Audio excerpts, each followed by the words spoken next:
Good morning, students. This is Mr. Carter. It is November 2nd. I hope you all had a wonderful Feast of All Saints yesterday.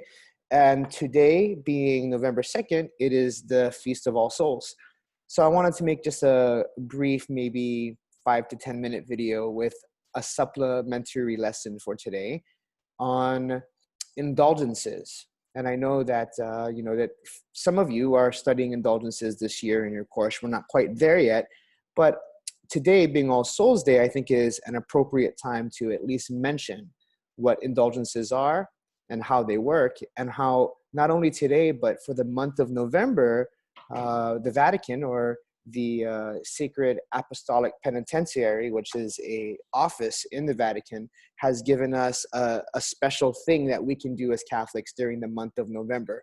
So I thought it'd be wise to share it with you and, give you something that you can do to help the souls in purgatory. So as you know, when we die, one of two things happens. We're either going to go to heaven or we're going to go to hell, right? And if we die with sanctifying grace, if we die in the love of Christ, then we're going to go to heaven. However, sometimes we have, residual sins, maybe addictions, habitual habits that have led to sin in our lives that need to be cleansed. Also, we have what's known as temporal punishment due to sin. The best way to explain temporal punishment would kind of be like, here's a story. I remember once when I was maybe 12 years old, my buddy and I were at my grandmother's house, and it was New Year's Day, and we were lighting bottle rockets. Back then, fireworks were, legal, and there was no problem getting them. So we had these little bottle rockets that you would put like in one of my dad's, empty bottles, and you would light it would shoot up and it would just pop. It wasn't that big of a firework, but it would fly. So we thought it was cool. Well, we were in the back and we were lighting bottle rockets, and one of the rockets we lit, the bottle fell down and it shot right into the neighbor's kitchen, right through the screen window. And I remember she was washing dishes, the neighbor, and it popped right next to her head. And she screamed and she dropped all her dishes and it fell everywhere. Of course, my buddy and I, we booked it. We hid in the hills. Like we were terrified of the repercussions, for what we had done. Anyway, about 5 minutes later, I hear my father yelling my name, and he's livid, you can tell. And of course, I do the walk of shame down the hill, and I go to my father, and he's really upset. He grabs me by the ear, and he pulls me over to the neighbor's house, and he makes me apologize to the neighbor. And the neighbor's kind of like shooken up. Like she's, a little bit older, so she's kind of like shaky. And I'll never forget that moment, because she had, for the first time, I had never seen one in a house before, even though I grew up around farms. She had a pot-belly pig as a pet. And I'll never forget that. That's why I remember the story, because I had to go in there and clean up the broken dishes on the ground while this pot-belly pig oinked at me. That's why I never forgot the story. Okay, back to the point. After it was done, I apologized, and the lady was, accepted my apology. And then I walked back to my grandmother's house, and my father was there. We were over because it was New Year's Day, right? And they were watching football, and I walked into the living room, and I looked at my father and I asked his forgiveness, and he said yes, absolutely. And he gave me a hug and gave me a kiss on the head. And as I walked away, he said, "But you're still grounded." You see, even though he had forgiven me, I still had something I had to do to make up, or there was a punishment I had to serve, or be served as a result of what I had done. That was a temporal punishment. My father forgave me. We were fine, but there was still a punishment, a groundedness that I had to do, serve before I was free to go back to the way it was before that bottle rocket blew up in the neighbor's kitchen. Okay, that is what temporal punishment is. Just because you're forgiven, like your mom and dad, if you are, if you do something wrong and you ask for forgiveness, when they forgive you, they still love you.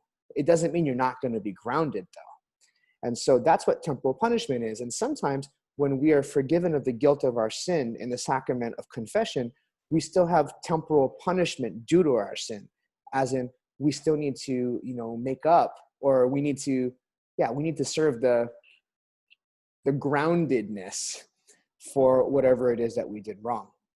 And so when we die, even if we're on our way to heaven, we might have to spend that groundedness or serve out our temporal punishment due to our sin in purgatory.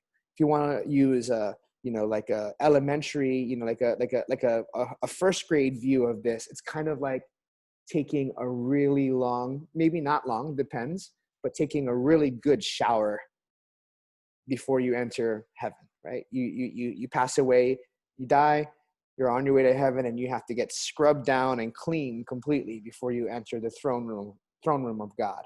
That would be like a small child's way of understanding what purgatory is like. Okay. The thing is when you're in purgatory, this is where we're going to move into indulgences now. When we're here on earth, there are things that we can do to kind of make up for that groundedness. It's kind of like after I was grounded by my father, I was still able, he grounded me for like a month. But then the next morning I woke up and I washed his car for him and I mowed the lawn.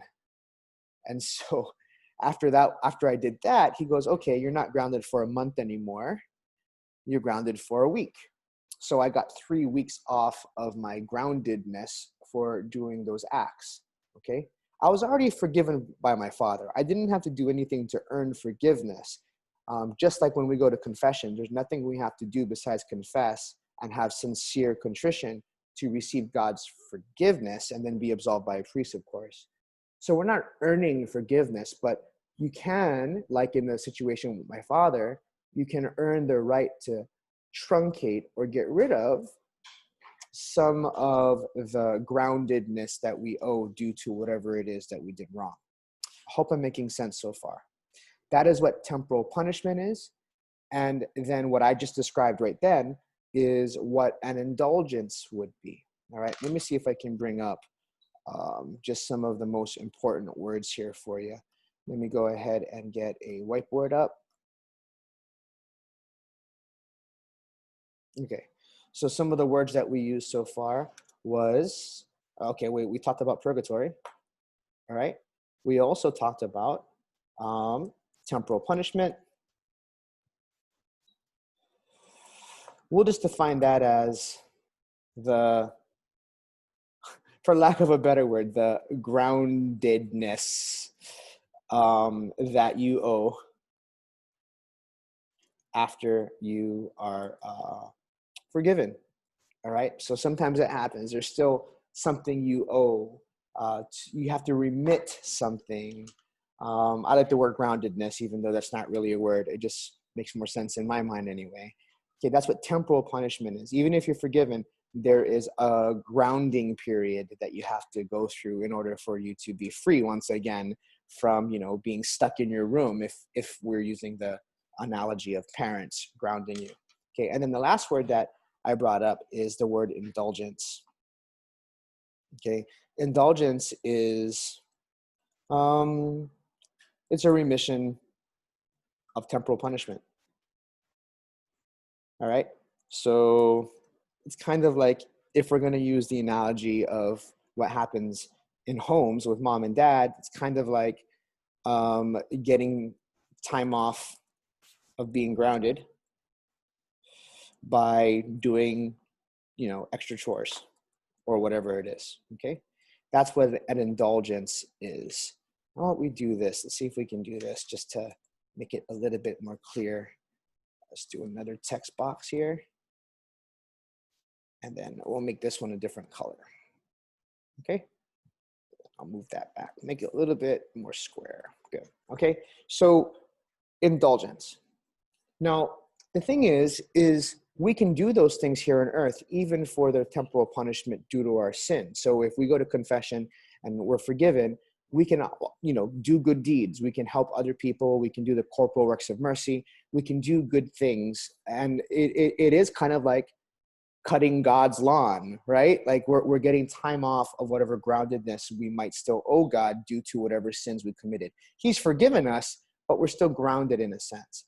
if we die and we haven't finished all of that groundedness, if we haven't cut enough of the lawn to make up for all the things that we owe God, that groundedness, then we go to purgatory. That's what purgatory is mainly for, is the remission of temporal punishment.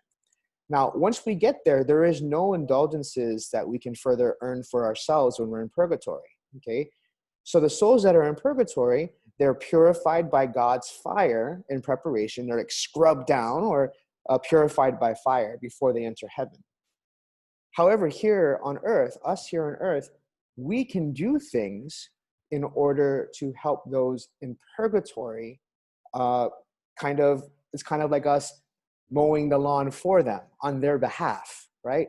We can do things for them so that they can get over, so that they can remit, the temporal punishment that they owe can be remitted on their behalf by things that we do here on earth. And this goes back to why I'm doing any of this today, is because All Souls Day is a great time for us to discuss, how we can do that for those who have passed away. So let me just share real quick. Let's go to an article that I wrote, a little article I wrote several years ago for one of my blogs here, and it was on how to gain indulgences. Basically, how we can win indulgences for ourselves. Basically, how can we mow the lawn so that we're not as grounded anymore, and also how we can do it for other folks who have passed away. Indulgences can be earned for yourself, or it can be earned for those who have passed away. We can't earn it on behalf of others who are living. They're responsible for their own, lawn work, or they're responsible for their own temporal punishment, okay? So let's go very quickly through what the canon law says indulgences are and how we can earn them. And then I'll quickly go through how All Souls, and this year, very specially, the entire month of November can be a very special time of gaining indulgences, especially for those who have died, and especially for those who have died due to COVID, all right? So what is an indulgence? An indulgence is a remission before God of temporal punishment for sins whose guilt is already forgiven, which a properly disposed member of the Christian faithful gains under certain and defined conditions by the assistance of the church, which as a minister of redemption dispenses and applies authoritatively the treasury of the satisfactions of Christ and the saints. That's exactly what we already explained. So this is to remit temporal punishment. Indulgences do not forgive sin, okay? There's nothing we can do. We can't earn our way into heaven, as in we can't earn forgiveness, right? It's by Christ and Christ alone. His death on the cross and being absolved by a priest through the sacrament of confession, or possibly the sacrament of extreme unction if you're unable to confess at the end of life, is a way for us to be forgiven of the guilt of the sin. That's what it says there. For punishment for sins whose guilt is already forgiven. So this is nothing to do with whether or not God forgives us. This is about the temporal punishment, the groundedness. And an indulgence is a way to remit for that. Okay, it's to kind of truncate or get rid of whatever temporal punishment is due. That's what an indulgence is. Okay, how do we gain indulgences? And I added some notes in red. There are a couple of ones that are, should be understood. You need to, number one, be baptized, and you need to be in communion with the church, whatever that means, as far as wherever you are in your path. Maybe you're not confirmed yet because you haven't gotten that far, but you've done everything else you're supposed to do. As long as you're in communion with the church, in as much as your state in life allows you to be, okay? So you have to be baptized, you have to be in communion with the church. Then here are a couple of the things that you need to do to gain an indulgence. Number one, you need to be in the state of sanctifying grace, as in you can't have any mortal sin. If you have mortal sin, you need to go to a sacramental confession to be absolved and to restore sanctifying grace, saving grace. Two, subordination to the one granting the indulgence, which means that you are Catholic and you're following what the Catholic Church is allowing you to do. The habitual intention of at least gaining the indulgence. So if you're going to do something that the church says, here's something you can do as an indulgence for yourself, or you can do it for someone who's passed away, who's in purgatory, you have to intend it. you can't just accidentally gain an indulgence for yourself or for someone else. You have to intend to do it. Then lastly here, the exact performance of the prescribed work. So there are many things the church says can count as an indulgence. And it's on us to research what acts those are. Now, I'll tell you here where you can go find different things that the church says are eligible for the gaining of an indulgence.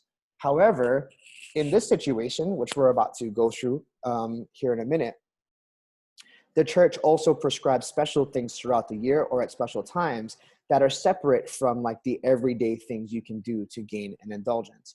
In this situation, they're saying that the entirety of the month of November is a time that we can say, or we can do a certain thing, and that would be eligible for an indulgence for those who have passed away.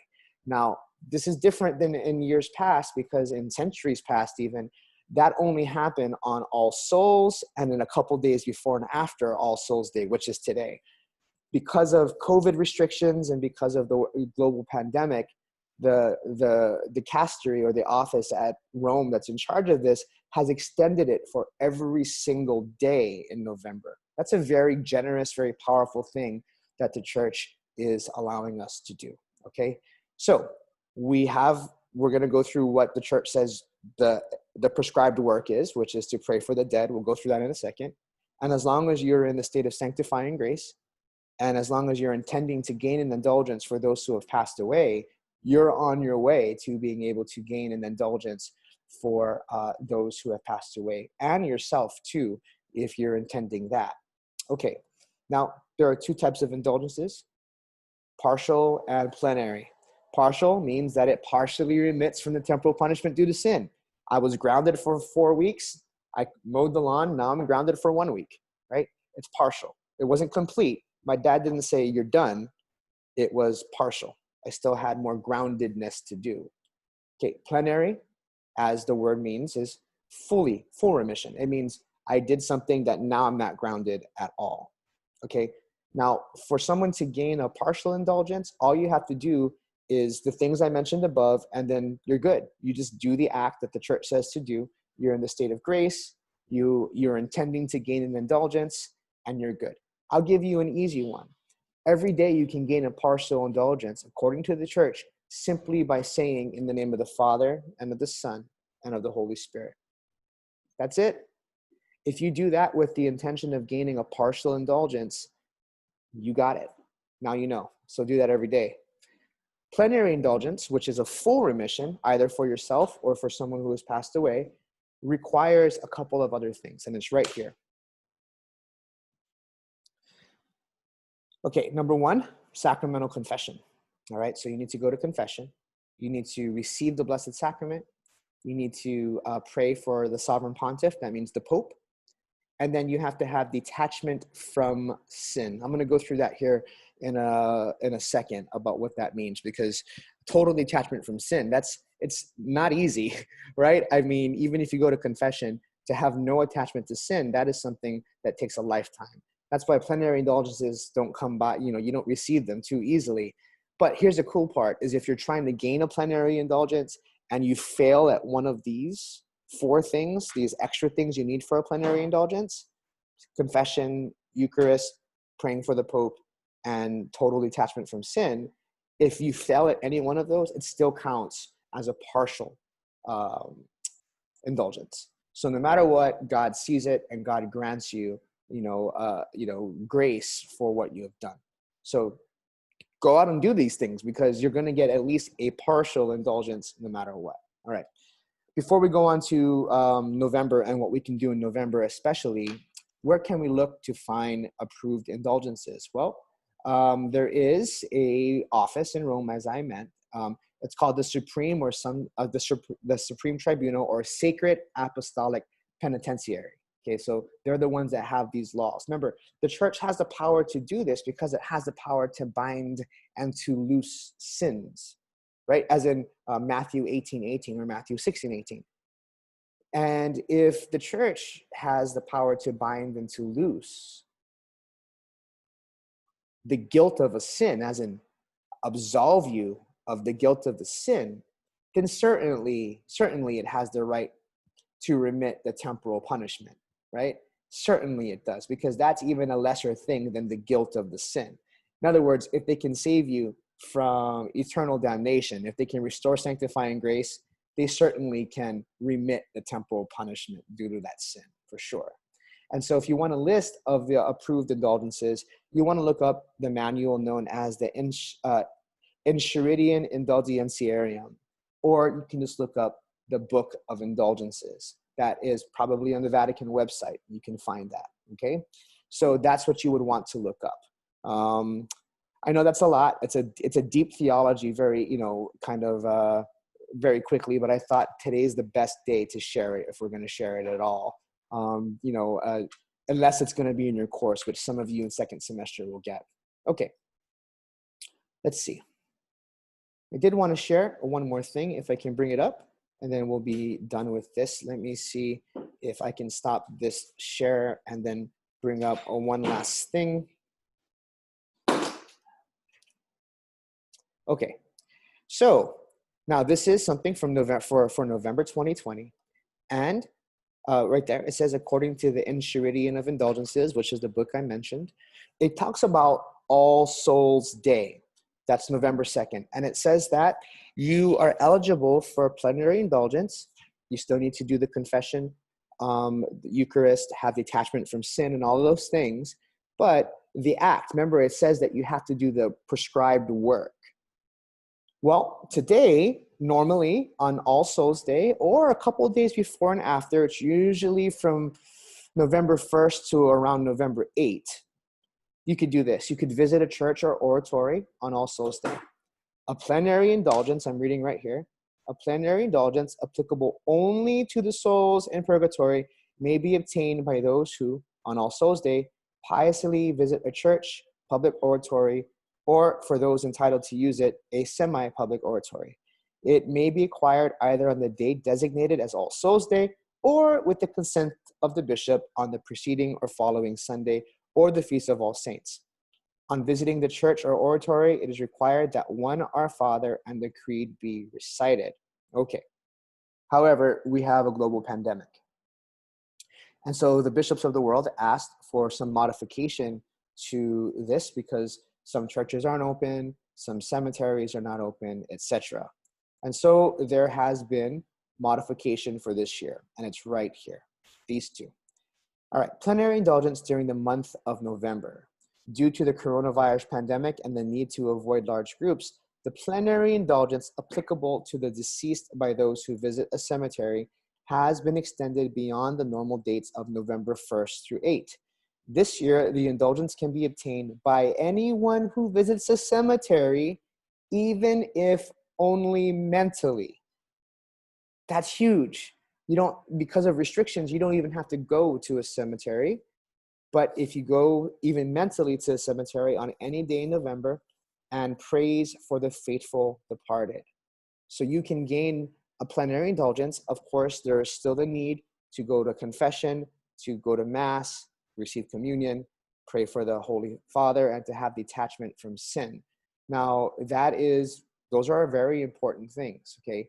However, if you fail at one of those, but you still at least mentally pray for those who have died, and mentally, it says mentally visit a cemetery and pray for those who have died, at the very minimum, you're gaining a partial remission for temporal punishment for those who are in purgatory.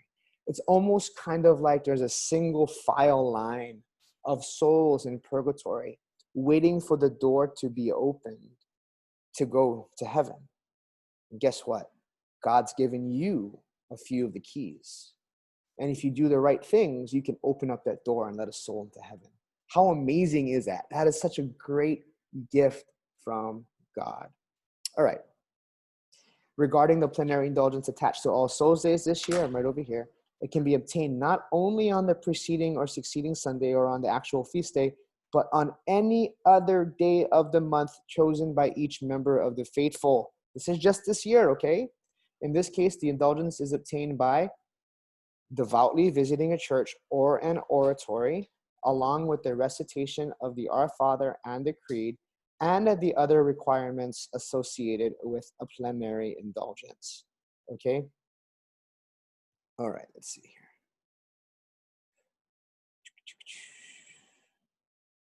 Let's make it clear. This first one is for us to gain an indulgence for those who have passed away anytime during the month of November. The second one, which is still powerful, is also not just for you, and not just for those who have passed away, but for yourself. That's why there's the two. They seem like, why would you repeat it? Well, the first one is only for souls that have deceased, right? So the plenary indulgence applicable, it says here, to the deceased, okay? The second one here is for you.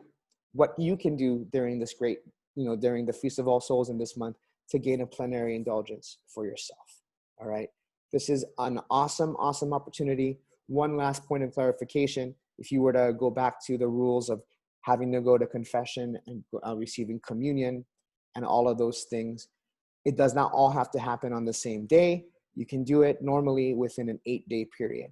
So if you go to Mass, if you pray for the souls today, and then you go to Mass on Sunday, and you go to confession right before Mass and you pray for the Holy Father and you have detachment from sin, you're looking pretty good, okay? And that's the way that you can do it within that period of time. It doesn't all have to be on the same day. Let's see here. Right before we leave, I want to explain. Let's see if we can do this.